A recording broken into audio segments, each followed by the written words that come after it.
जय माँ शेरावाली। चौथा अध्याय हिंदी में। इंद्राज देवताओं द्वारा देवी की स्तुति।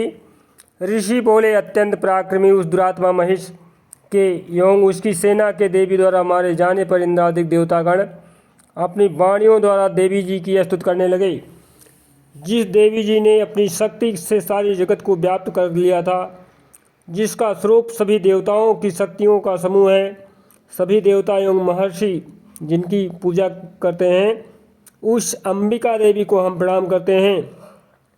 वही देवी हमारा मंगल करें, जिसके अतुल प्रभाव को एवं बल को भगवान शेषनाग, ब्रह्मा तथा हरि के भी नहीं कहे जा सकते हैं। इस तरह से चंडिका देवी सारे जगत को का पालन करने वाली हैं तथा अमंगल के भय के नाश करने वाली हैं, और जो श्री स्वरूपिणी पुण्यात्माओं के घरों में लक्ष्मी स्वरूपा हैं, पापियों के घरों में दरिद्रता, पवित्र बुद्धि वालों के हृदय में बुद्धि और श्रेष्ठ पुरुषों के यहाँ श्रद्धा कुलीन मनुष्यों में लज्जा स्वरूपणी है। इस प्रकार हे देवी जी, हम आपको प्रणाम करते हैं। हे भगवती, आप विश्व का पालन करने, हे मातेश्वरी, आपके इस अचित्य रूप का असुरों को क्षय करने वाला है।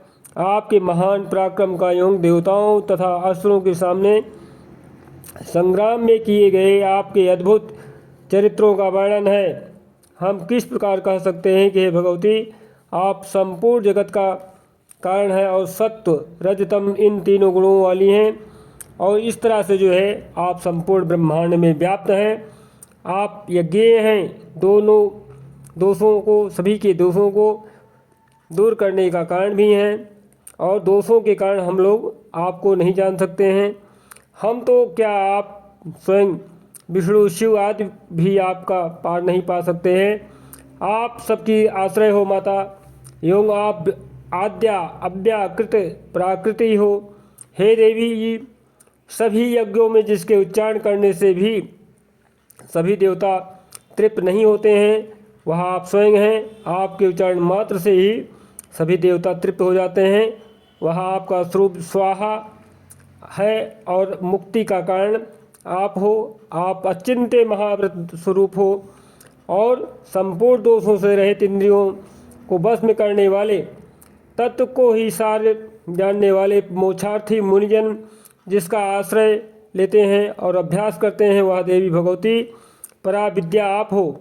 आप शब्द स्वरूपा हो और परम पवित्र ऋग्वेद, यजुर्वेद एवं मनोहर उद्ग्रीन मदों और पदों के पाठ से युक्त है। सामवेद का आप निधान हो, और वेदत्रयी देवी जो है 6 गणों के संपन्न होने पर आप जो है भगवती हैं। सभी शास्त्रों का ज्ञान कराने वाली है देवी, आप मेधा हो। दुर्गम संसार रूप सागर से पार उतारने वाली नौका रूप दुर्गा हो। आप असंग हो और कैटभ दैत्य के शत्रु विष्णु के वक्षस्थल पर निवास करने वाली आप महालक्ष्मी स्वरूपा हैं।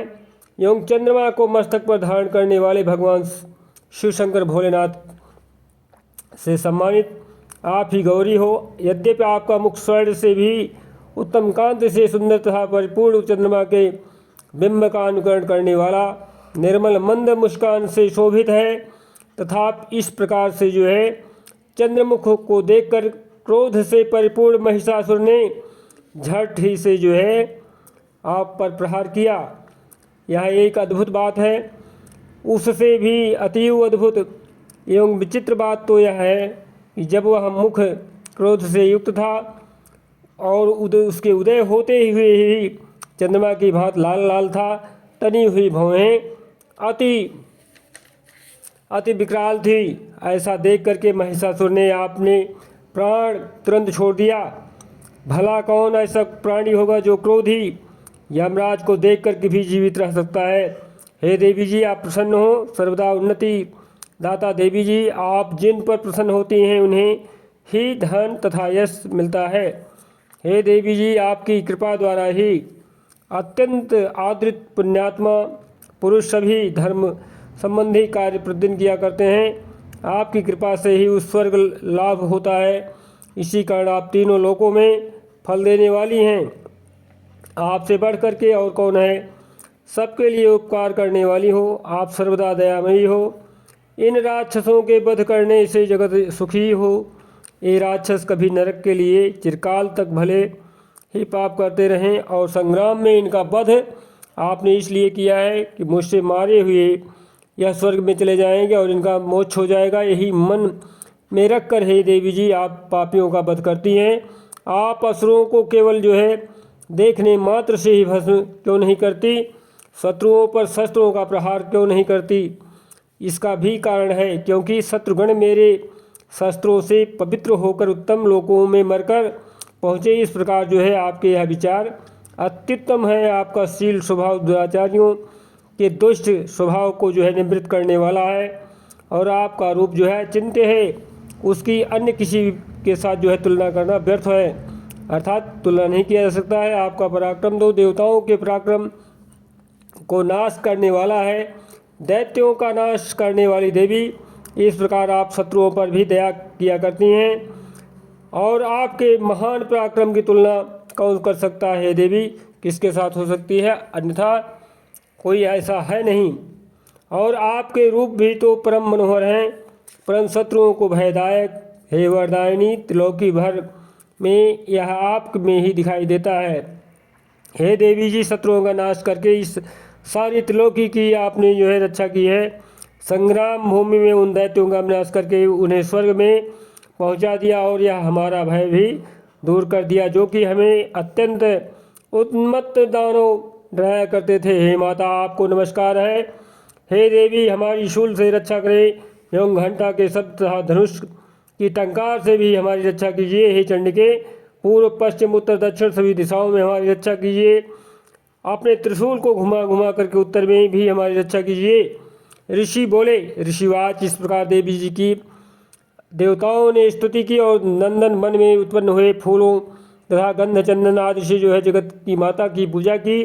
सभी देवताओं ने भक्तिपूर्वक दिव्य धूपों द्वारा अर्चना की। तब देवी प्रसन्न मुख होकर के उन देवताओं से बोली, हे सभी देवी देवताओं, अपनी अभिलाषा के अनुसार आप जो है सब हमसे वरदान मांगो। देवता बोले, हे भगवती माता, आपने तो हमारी सभी मनोकामनाएं पूर्ण कर ही दी हैं, कुछ भी बाकी नहीं है। हमारी इस महिषासुर शत्रु का आपने वध कर दिया है माता। फिर भी यदि प्रसन्नतापूर्वक हमें वरदान देना चाहती हैं तो हे माता यह वर दीजिए। जब जब भी हम आपका स्मरण करें तब तब हमारी बड़ी बड़ी आपत्तियों द्वारा विपदाओं को दूर करें। हे प्रसन्न होते माता। मातेश्वरी, जो भी मनुष्य इन स्तुतियों द्वारा जो है आपकी स्तुति करे उसकी समस्त मनोकामनाओं को पूर्ण करें। मातेश्वरी रूप में जो है संपूर्ण ब्रह्मांड विचरण करने वाली माता, आपकी जय हो। वित्त ऋषि विभव दीजिए। हे अंबिके, हम पर जो है सदा प्रसन्न रहिए। ऋषि बोले, राजन, जब देवताओं ने अपने तथा जगत के कल्याण के लिए इस प्रकार वर मांगा तब उन्हें तथास्तु कह करके भद्रकाली अंतर्ध्यान हो गई। हे राजन, पूर्व काल में तीनों लोकों का हित चाहने वाली देवी का देवताओं के शरीर से जैसा प्राकट्य हुआ वह सारी कथा मैंने कहा सुनाई। इस प्रकार से चौथा अध्याय संपूर्ण हुआ। बोली शेरावाली मैया की जय।